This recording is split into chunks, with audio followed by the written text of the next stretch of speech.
नमस्कार, कैसे आप सभी? उम्मीद है कि आप सभी अच्छे होंगे। तो आज का वीडियो मैं उन सभी स्टूडेंट्स के लिए बना रहा हूँ जिनको ऐसे सेंटेंसेस समझने में दिक्कत होती है, जिनमें सब्जेक्ट दिया हुआ नहीं होता। वर्ब का कॉन्जुगेशन तो होता है प्लूरल फॉर्म में, किसी भी टेंस के बारे में हम बात करें, लेकिन उसमें सब्जेक्ट दिया हुआ नहीं होता। तो बच्चों को, स्टूडेंट्स को समझने में दिक्कत आती है कि सवाल पूछने वाला है कौन, ठीक है? और उसका मीनिंग सही निकलता क्या है? तो यही चीज़ मैं आपको थोड़ा समझाने वाला हूँ, ठीक है?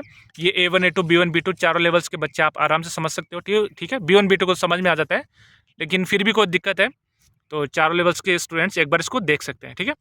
कुछ सेंटेंसेस मैं आपको दिखाने वाला हूँ, ठीक है? बताने वाला हूँ, जिनके मीनिंग आप आसानी से समझ सकते हो, ताकि कल को कोई आपसे पूछे, कहीं पर कहीं आप सेंटेंस लिखा हुआ पाएँ, तो आपको समझ में आए कि सामने वाला पूछ कौन रहा है और पूछने वाला है कौन, ठीक है? तो इसमें स्पेनिश में तो आपको पता ही है कि बहुत जगह ऐसा होता है कि स्पेनिश में सब्जेक्ट को इग्नोर कर सकते हैं, है ना? सीधा वर्ब से हमारा सेंटेंस शुरू हो जाता है। फिर भी कभी-कभी ऐसी दिक्कत आती है, बहुत सारे स्टूडेंट्स को देखा है मैंने कि उनको सवाल ही समझ में नहीं आता, वो पूछ क्या रहा है, ठीक है? तो उसको मैं समझाने के लिए आपको ये वीडियो बना रहा हूँ, ठीक है? काफ़ी दिनों बाद वीडियो आ रहा है, ठीक है? तो चलो शुरू करते हैं। पहला सेंटेंस देखो एक बार आप। ये पहला सेंटेंस है आपका। मान लो कहीं पर कोई आपसे कोई एग्ज़ाम में पूछ रहा है, कोई आपसे ऐसे ही बातचीत कर रहा है, उसके दौरान आपसे पूछ रहा है। क्या पूछ रहा है? "Cómo respondes cuando te hacen preguntas incómodas?" इसका मतलब है, आप किस तरीके से जवाब देते हो जब आपसे अनकंफर्टेबल क्वेश्चंस पूछे जाते हैं, है ना? जब आपसे अनकंफर्टेबल क्वेश्चंस पूछे जाते हैं, तो फोकस करना है आपको ते आसेन पर, है ना? ते आसेन, ते मतलब आप तुम हो गए, आसेन मतलब अब देखो आसेन क्या है? आसेन है आसेर वर्ब का प्लूरल वाला फॉर्मेशन, ठीक है? अब इसमें सब्जेक्ट है नहीं, सब्जेक्ट तो दिया हुआ नहीं है, तो पता कैसे चलेगा कि ये आसन किसके लिए इस्तेमाल हुआ है? तो ऐसे टाइप के सेंटेंसेस को आप बिल्कुल सिमिलर वे में ले सकते हो, जैसा मैंने नीचे दे रखा है, ठीक है? सिमिलर वे में नीचे दे रखा है। मतलब कैसे दे रखा है? "Cómo respondes cuando alguien te hace preguntas incómodas?"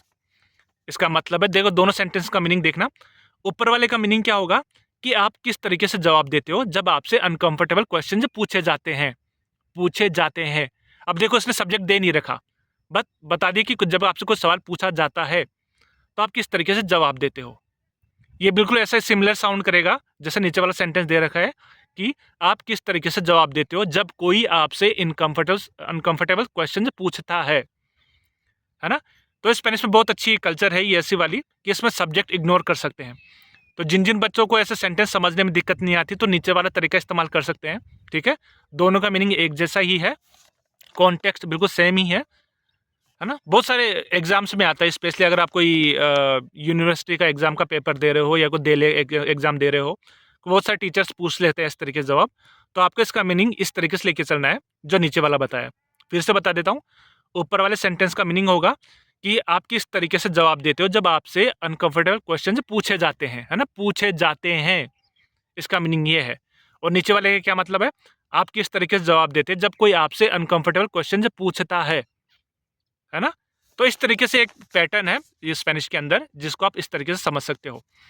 कॉमो वाले ज़रूरी नहीं कि कॉमो के हिसाब से है, ये तो मैंने सिर्फ़ आपको एग्ज़ाम्पल देने के लिए है। इसमें सवाल कुछ भी बन सकता है आपको ना, बस शर्त इस तरीके से दी हुई होती है। इसी तरीके से मैं आपको एक और सेंटेंस दिखा रहा हूँ, है ना? दूसरा सेंटेंस भी एक बार देखिएगा। अगर आपको पहला वाला समझ में आ गया जिस तरीके से मैं आपको समझाना चाह रहा हूँ, तो ये बहुत अच्छी बात होगी आपके लिए। इस तरीके से सेंटेंस आप कोई से भी लेवल में, चाहे वो सुबखुंतियों का सेंटेंस हो, A1 A2 B1 B2 या C1 के भी आप आराम से समझ सकते हो कि ये पैटर्न होता है। जैसे दूसरा सेंटेंस देखो एक बार। दूसरा सेंटेंस क्या बोलता है? "Cómo llegarás a casa si te dejan en un lugar desconocido?" इसका मतलब है कि आप अपने घर कैसे पहुँचोगे अगर कोई आपको कोई अनजान जगह पे छोड़ दिया जाता है। अगर आपको किसी अनजान जगह पे छोड़ दिया जाता है, तो आप अपने घर वापस कैसे पहुँचोगे? अभी देखो, फिर से देखो, ते देखान पे फ़ोकस करो, बाकी मीनिंग तो आप समझ लोगे। ते देखान, अब देखान कौन है? देखान फिर से देखान वर्ब का प्लूरल फॉर्म है, तो सब्जेक्ट होगा कोई ना कोई, लेकिन सब्जेक्ट दिया हुआ ही नहीं है। तो इसका मतलब है सवाल पूछने वाला ये बताना ही नहीं चाह रहा कि सब्जेक्ट है कौन। आप तो बस सिचुएशन समझो और उसके हिसाब से जवाब दो, है ना? तो इसका मीनिंग क्या निकलता है कि आप अपने घर कैसे पहुँचोगे कि अगर आपको किसी अनजान जगह पर छोड़ दिया जाता है ना? मान लो आपकी कोई बस-वस रह गई, कोई अनजान जगह पे आप रह गए, तो आप वापस कैसे आओगे?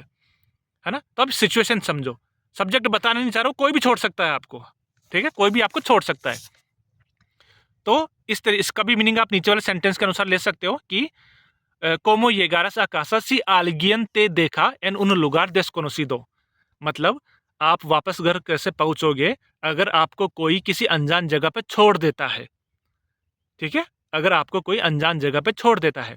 अब दोनों सेंटेंस में देखो, ऊपर वाली प्लूरल फॉर्म दे रखी है, नीचे वाले सिंगुलर में फॉर्म दे रखी है, लेकिन इसमें किसने आल्गियन डाल दिया।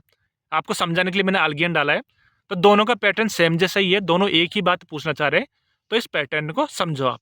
ठीक है, इसी के लिए इसी को और अच्छा बेहतर समझाने के लिए एक और एग्जाम्पल है।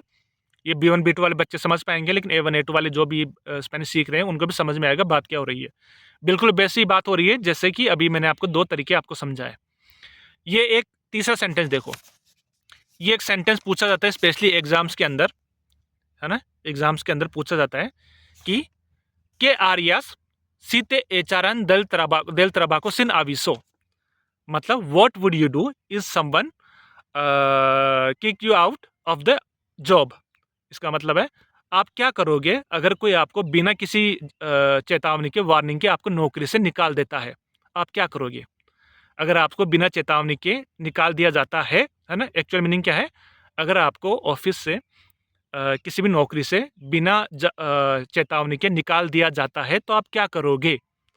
अब देखो निकाल कौन रहा है, बता नहीं रहा कि निकालने वाले है कौन। प्लूरल फॉर्म दे दी, लेकिन है कौन, निकालने वाले लोग है कौन। तो ऐसे सेंटेंसेस स्पेनिश में बहुत कॉमन है जिसमें सब्जेक्ट को इग्नोर किया जाता है, ओमिट किया जाता है, स्किप कर दिया जाता है।